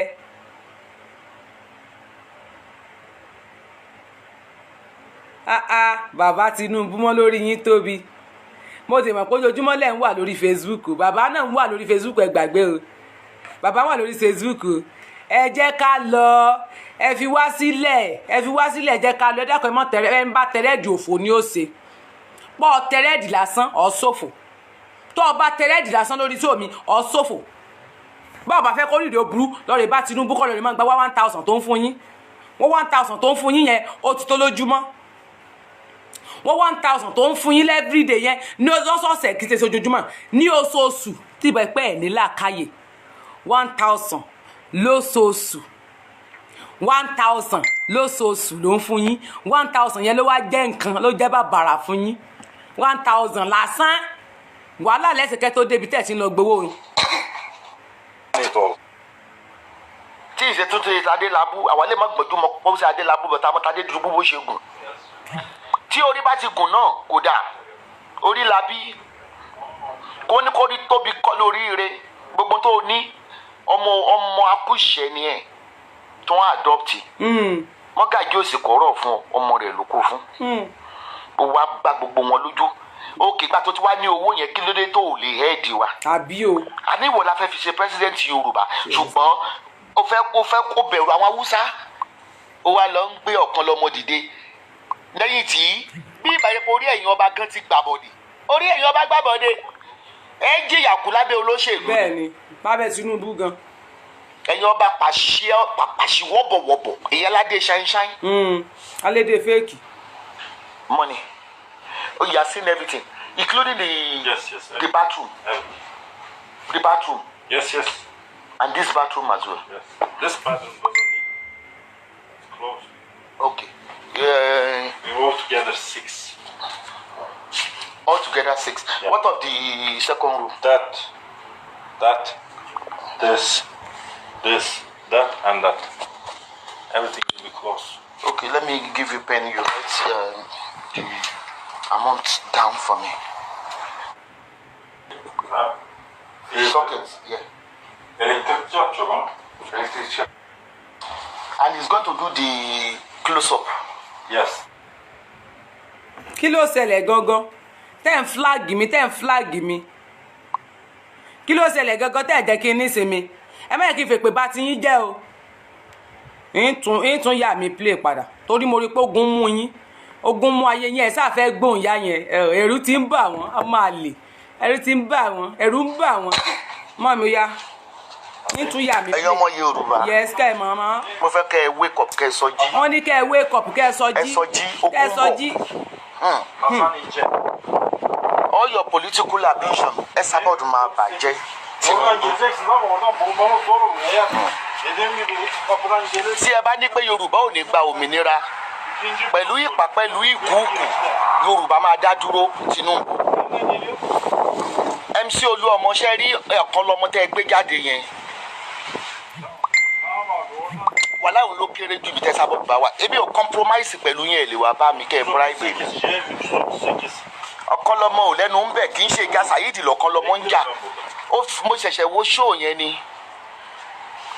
Ó láwọn alágbára Nàìjíríà ti pè wọ́n nítorí pé kí ni ẹ fẹ́ shut up Sunday Igboho kò dé possible o. Kò jọ. Wàhálà kò sí ẹni tó lẹ́nu ẹ sábọ̀dù lórí Facebook. Bẹ́ẹ̀ ni màmí. Nítorí wípé ó ń sọ fún yín wípé òun fẹ́ kí Yorùbá agbára wa kúrò nínú oko ẹrú àwọn Fúlàní àwọn Haúsá. Mo ní lẹ́nu jẹ́ mẹ́ta mi ò gbójú tó rọ̀ wá mọ́ ojú tọ́gì mọ̀dẹ̀tẹ̀rẹ̀ mo fẹ́ máa gbé wá. Gba ìyá aláṣàbí. Ó lóun fẹ́ kí agbára wa kúrò ní oko ẹrú. Kò sọ pé òun fẹ́ ṣe pọ́lítíìsì Sunday Igboho lóun fẹ́ gẹ gọ́vnà kò dé lóun fẹ́ gẹ mínísítà. Ẹ wá rò pé lè lọ kọlọmọ àti bọ́ọ̀sì yín o ṣó ẹ̀yẹn mo lọ wò báyìí mo dé analyze ẹ̀ nítorí pé ọmọkùnrin yẹn sọ yí pé gbogbo Yorùbá ó lẹ́yìn ọba tí wọ́n ti sọ yín di pàfó ẹ̀lẹ̀ ó ní is the captain coming? Yeah. He's coming now. Okay, it's the one they are ringing from the reception. Yeah. Ó ní ẹ̀yin ọba ó láwọn ò láìkì bí àwọn Haúsá ṣe ń gbé agbára kó lọ́wọ́ yín. Ó lóun ò láìkì bí àwọn Haúsá ṣe ń tẹ̀yìn gàràgàrà. Orí tó bá máa jẹ̀ kó ní ẹ̀yin ò lè sọ̀rọ̀. Sunday Igboho ó dúró fún ọmọ Odùduwà ó dúró fún ọmọ Yorùbá. Ime ó dúró fún Odùduwà ó dúró fún ọmọ Yorùbá ó ń sọ fún yín wípé sẹ́ àní Yorùbá ẹjẹ́ bó bá lè dogun ó dogun àní Yorùbá gbọ́dọ̀ lọ ká kó lábẹ́ àwọn oppressor. Wọ́n lọ gbé wọ́n máa lé ọ̀kan lọ́mọ jáde. Ó lẹ́nu mi o bọ́m̀bà níbi tíyàwó ẹ̀ ń sunkún kiri lánàá yẹn o. Ìyàwó ẹ̀ ọkàn ń sunkún kiri ni o. Ọ̀rọ̀ yìí ti kúrò lọ́rọ̀ fans o. Ọ̀rọ̀ yìí ti di ọ̀rọ̀ politics. èló ni wọ́n san fún ẹ náà ọmọ àlè Yorùbá tẹ́ ẹ̀ sọ náà nìyẹn tẹ́ ẹ̀ jẹ́ kí Yorùbá òwúrọ̀ tó kó ráyè láti jọ yìí. àwọn jẹ gúdú jẹ Tinubu kí ló fẹ́ gbà lọ́wọ́ Haúsá gan kò yé wa o tó fi lọ gbọ́kàn lọ́mọ dìde yí pé kán lọ ṣọ́tọ̀pù Sunday Igboho tó gbó fẹ́ jà fún Odùduwà kí ló ṣẹlẹ̀ gangan yí pé àgbọ̀dọ̀ kúrò lábẹ́ Haúsá kò ní dáa fún ẹ àmín kí ni wọ́n ti ń pè ẹ́ Tinubu òde ní kúṣe ó lè wọlé bí ọpọlọ ẹ bá pé ni orí ẹ tó dàbí kó sí Adélábù yẹn tí ọpọlọ ẹ bá pé ni ó yẹ kó mọ̀ pé Haúsá gan ò lè gbé fún Yorùbá láíláí ó ló ń ṣe fẹ́ strip ẹ off gbogbo asset ẹ tó lè fi campaign towards the next election ṣé ò kí ń ronú ni MC Olúọmọ ṣé ẹ ronú ni táwùsá ń tà láti play pẹ̀lú Tinubu bí Tinubu bá tẹ̀ fẹ́ jẹ president àwa Yorùbá kí ẹ tí ò fi support wa kákó lábẹ́ àwọn Haúsá abolóṣì ní Tinubu ni. aláyé bàjẹ́ láwọn pípé ogun sàmúyín kílé tó gún mú yín tẹ̀ ń flag mi báyìí tí ẹ fẹ́ gbóhùn yá mi sójú ni ẹ sá fọ́ìsì nìyẹn ẹ fẹ́ gbóhùn fọ́ìsì sójú ó sá màmá ẹ sá voice wọn ò fẹ́ gbóhùn màmá yẹn ayé ẹ̀rù ti ń bà wọ́n báyìí pé màmá mi ti bẹ̀rẹ̀ báyìí àyà wọn ti mọ sọ kìkìkì pé ó tún ti dé o ìjayà tún ti dé o ìjayà tún ti dé o mo ní ẹ sábọọdù ó tún ti bẹ̀rẹ̀ sẹ́yìn padà ó ti fẹ́ kú báyìí ẹ mọ̀ gbẹ́gbọ̀n kú ni ẹ tí ì rí nǹkan kan bàbá ṣe mú lókè làwọn ọmọ bá ń gbé ń sọ àwọn ọmọ gbé lókè báyìí àwọn ọmọ bá ń sọ́ọ̀kì èmi ọmọ bá ń sọ́ọ̀kì ń sálẹ̀ bí ìfẹ́ gòdìbà púpọ̀ torí mi mọ ibi tí mọ́ mi máa fẹ́ múràn délé ni mo fi fẹ́ máa tẹ̀ jẹ́jẹ́ lẹ̀ díẹ̀ torí agbèrè ọmọ gbọ́dọ̀ bá fi ọ̀wọ̀ fún yẹ ẹ jẹ́ máa fọwọ́ fún yà mí lọ́wọ́ ẹ̀yin báwo ẹ̀yin olè ẹ kó sì lọ àfẹ́ yín mọ́ bàbá ẹ kó sì lọ ọ̀kan lọmọ yín tán lẹ̀ fà á lẹ̀ wọ́n ní kò lè jọ o ọ̀kan lọmọ tẹ́ ẹ gbé sílẹ̀ yẹn kò lè jọra wọn ẹ gbá wọ́n ní kò lè jọ wọ́n ní kẹ́ ẹ kó sì gbàgbó lọ wọ́n ní kẹ́ ẹ padà síbi tẹ́ ẹ sí bọ̀ kẹ́yẹ káwá sọ mọ́tẹ́ bá tẹ̀ fẹ́ jó lórí wa bẹ́ẹ̀ bá fẹ́ jẹ́ olórí Yorùbá ẹ fẹ́ jẹ́ president ẹ lè jẹ́ president bàbá 2023 tó ń bọ̀ yìí ẹ lè fẹ́ máa fowó ṣe gbogbo nǹkan owó òṣìyìn wò lẹ fi ń ṣe gan sẹ́yìn ti gbàgbé kó tó bá ti jọ́ kó tó dìgbà tẹ́ bá ti kú nǹkan ìdí tá a fi ní ẹ̀dá ẹ hùwà rere nítorí ọ̀la ẹ̀dá ẹ hùwà rere nítorí ọ̀la ọmọ ẹ̀dá ènìyàn ló kọ́kọ́ yọjú kò sọ́ni tó mọ̀ọ́lá àyàfólúwà kí ló ṣẹlẹ̀ gangan kí ló ṣe ìtumọ̀ kí ló ṣẹlẹ̀ gangan kí ló ṣe yín lórí ọ̀rọ̀ Nàìjíríà yìí kí lẹ̀yin rí ṣe sí ṣé ẹ fẹ́ kọ̀ wọlé tẹ́yin bá fẹ́ kọ̀ wọlé tẹ́ ẹ ní àwọn ọ̀rọ̀ kan tàbí méjì tẹ́ ẹ fẹ́ sọ lórí ọ̀rọ̀ Nàìjíríà ká tún tó tẹ̀síwájú ká sáré náà ń pàǹbẹ̀ aago tí ìyá mi ó jáde kò ní pẹ́ tó bóyá kára sọ ní ṣókíṣókí ẹ lè pè mí sórí Tenny ọmọ ológo Tenny ọmọ ológo messenger bóyá ẹ̀yin ní nǹkan tẹ́ ẹ fẹ́ sọ lórí ọ̀rọ̀ Nàìjíríà tẹ́yin fẹ́ sọ tó yà ń táwò tiẹ̀ tí ì gbọ́ rí tàbí ń táwò tí ì mọ̀ rárá tẹ́yin kàn fẹ́ rárá fi sí i wọlé ẹ dákun ẹ jẹ́ ká sọ ẹ jẹ́ ká parapọ̀ ẹ̀dá ẹ̀ dìde ẹ̀yin ọmọ Odùduwà àwọn ní kẹ́ ẹ gbéra wọ́n ní kẹ́ ẹ dìde kẹ́ ẹ sọ̀rọ̀ wọ́n ní kẹ́ ẹ jẹ́ ká mọ bó ṣe lọ ní kẹ́ ẹ wake up ìkànnì gbogbo ẹ lẹ́pọ̀ ẹ kọ̀rẹ́tì ẹ mọ̀ pé mi rè léèwé kọ̀rẹ́tì ìkọ̀bù wọ́n ní kẹ́ ẹ wake up ẹ̀yin ọmọ Nàìjà wọ́n ní kẹ́ ẹ wake up kẹ́ ẹ dára papọ̀ ṣé ẹ ti gbọ́ wọ́n ní kẹ́ ẹ jẹ́ ká mọ bó ṣe ń lọ wọ́n ní kẹ́ ẹ sọ̀rọ̀ lórí ọ̀rọ̀ Nàìjíríà wọ́n ní kẹ́ ẹ pariwo síbò sí kẹ́ ẹ kígbe kọ̀ọ̀kan lọ́mọ ògbúdọ̀ wọlé o Tinubu ògbúdọ̀ tún gbèyàn mí lẹ̀ gbogbo àwọn ọba tí wọ́n fi ń sọ̀rọ̀ ńkọ́ kí ló ń ṣẹlẹ̀ àwọn ọba dà kí ni wọ́n ṣe sí Nàìjíríà kò sí gbogbo àwọn gọ́fúnọ̀sì pírẹ́sídẹ̀ntì wọn tí wọ́n ti jẹ sẹ́yìn dà tán láwọn gbé sílẹ̀ kí láǹfààní wọn ó nu ọmọ tí wọn ni wọ́n gbé lọ sí Dubai ọmọ tí wọn náà spray owó wa wọ́n ná lórí àwọn ọmọ tí wọn láti fi ṣe ìyàwó ibi tẹ́lómi ò ti róúnjẹ jẹ ẹ wo bọ́n ṣe ń tẹ owó mọ́lẹ̀ abẹ́ ẹ̀rí wọ́n ṣe sọ wọn lè ṣe ìyàwó ní Nàìjíríà mọ́ Dubai ni wọ́n ti lọ ṣe ìyàwó kò mọ airport ò mọ ṣiṣẹ́ ibo náà ti rí ní tó gbé wọn lọ ń tẹ́ fi mọ̀pọ́n ti tà yín tán nù Haúsá ti tà yín ìyàwó tán lè ṣe lọ́la tó lè padà túká wọ́n ti kọ́kọ́ ná owó yín ìyàwó rẹ̀ náà tó ń jẹ́ Aisha ó ronú pé obìnrin ní ẹ̀wọ́ náà da ẹ̀jẹ̀ lọ́mọ lórí ni ó dẹ̀ rí bí Nàìjíríà ṣe ń jìyà tí àwọn ọmọ mi ò rí oúnjẹ jẹ àwọn ọmọ mi ò rí omi mu iná gan kò sí ẹ̀fọn jẹ lómi lára báyìí jọ kí ni ìgbésẹ̀ tí wọ ìyàwó first lady gangan first lady kí ni ìgbésẹ̀ rẹ ní Nàìjíríà kí ni nǹkan tí wọ gangan sọ tán tàka sí pé iléeṣẹ́ tí Aisha Buhari sì ń ṣiṣẹ́ lé tó gbà ní tó dẹ̀ gba àwọn èèyàn síbẹ̀ dákun kí ni nǹkan kan tó ṣe gangan kí ni ẹ̀yin ìyàwó Tinubu gangan ṣe tó ṣe kí ṣe pé bóyá ẹ̀ kàn gba àwọn èèyàn ìkan mo gbọ́ lẹ́nu ọjọ́ mẹ́ta tó jẹ́ ọmọ Buhari ọmọ Tinubu tán ní pé ìyá kan bá ṣiṣẹ́ ọmọ ìyá 65 years wọ́n lò kúrò ọmọ pé ó jí góòdì kankan wọ́n dẹ̀ ti gbogbo àkáǹtì ìyá ẹ̀ wọ́n ní wọn bá owó kankan nínú àkáǹtì yìí màmá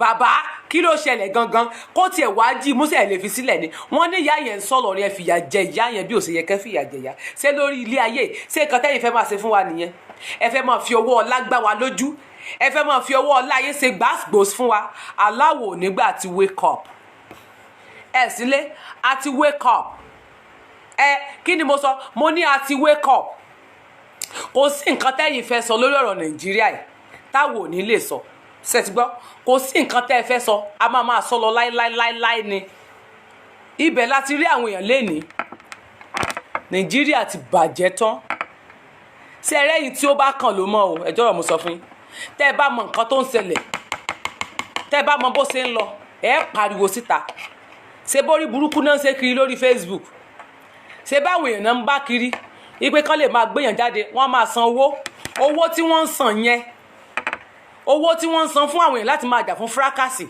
tí wọ́n bá ń fi owó yẹn sponsor rú àwa báyìí àwa tá à ń pariwo lórí ọ̀rọ̀ Nàìjíríà àwọn tí wọ́n mọ̀ pọ́n pariwo sórí ọ̀rọ̀ Nàìjíríà kan máa ń fowó yẹn sponsor wọn láti lè máa fún wa ní okun àti agbára wípé ẹ̀yin ọmọ Odùduwà ẹgbà àwọn Odùduwà rédíò wà ń bẹ̀ Odùduwà TV station TV kìíní kan ó wà ń bẹ̀ lórí Facebook àwọn tó ń jà fún ẹ̀tọ́ òmìnira wà ń bẹ̀ ẹ lè lọ gbárùkù tí wọn àfi kẹ́ máa sanwó ẹ̀mí pé ẹ lọ pa ẹ̀mí rẹ̀ ìwọ kò ní di December àfi kí wọ́n mórílé ọ̀rọ̀ olópásítọ̀ urinate mo rìn sọ lórí ọ̀rọ̀ Nàìjíríà fọ̀rọ̀ pásítọ̀ sílẹ̀ ọ̀rọ̀ tó wà lẹ́ẹ̀kọ́ ti ṣe pásítọ̀ Nàìjíríà gangan ni problem wa báyìí àwọn leaders wa gangan ni problem wa báyìí kò kí sọ̀rọ̀ Nàìjíríà la fẹ́ sọ báyìí a sọ lórí ọ̀rọ̀ pásítọ̀ ẹ fi wá lọ́rùn sílẹ̀ jẹ́ ká lọ ẹ tí wa sílẹ̀ kí ló dé gan tí Nàìjíríà ò tiẹ̀ fẹ́ nírònú mọ́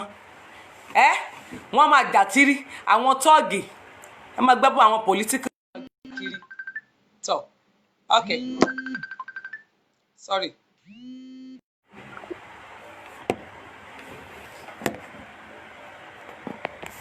Hello? Hello? Hello? Hello? Hello? Naam. Yeah, mo ń gbọ́ ẹ.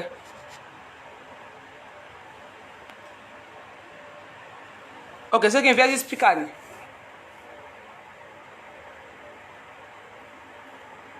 Okay.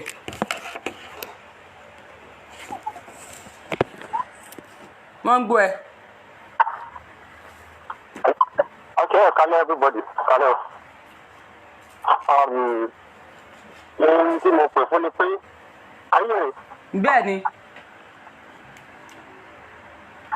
Kò ṣe tí mo fẹ́ sọ tó bá àwọn èèyàn gbọ́ rí. Kò ṣe tí mo fẹ́ sọ tó dé pé àwọn èèyàn kì í sọ rí. But the truth is, àwa Nàìjíríà àfẹ́ jìyà tọ́. Àfẹ́ jìyà rárá. That is why I will continue to say. Ẹni bá máa bínú kó bínú. Nigeria is a banana republic. In the sense that, in 2011, mo ti sọ kí ni lórí ìpinnu live show tí mo ṣe rí. Egypt, wọ́n back on revolution, Egypt revolution wọ́n ṣe ní Egypt, and they succeeded, wọ́n succeed. Ghana fi hàn back on revolution yìí, àwọn náà succeed. South Africa wọ́n ṣe rí, wọ́n succeed. America ṣe wọ́n succeed. why can't we àwọn ṣe Nàìjíríà kí ló dé tà nílé replicate ní tí àwọn other country ṣe. kò sóhun tó fẹ́ kú ẹni bá máa gbá fúrẹ́ǹdì òun là ń wá àwọn ìkẹ́dẹ̀ tó ti gbá fúrẹ́ǹdì báyìí ní ti kò sẹ́ni bọ̀lì tó rẹ́bí àti báàpù wọn up àwọn ènìyàn tó kọ́ yé mi. bẹ́ẹ̀ ni. kí wọ́n pè é nínú ọdún kan wọ́n ti sáàrì fún àwọn igbó and my big shout out to them wọ́n ṣe ìjọsìn òfin ìjọba fún àdéhùn tó ṣẹlẹ̀ láàrin àwọn àtọ́lọ́pàá tí wọ́n ṣe ìdìbò lẹ́tọ̀ lọ́lọ́pàá. ìṣòwò rẹ ti jáde fún àwọn Yorùbá but we is ready to back them up.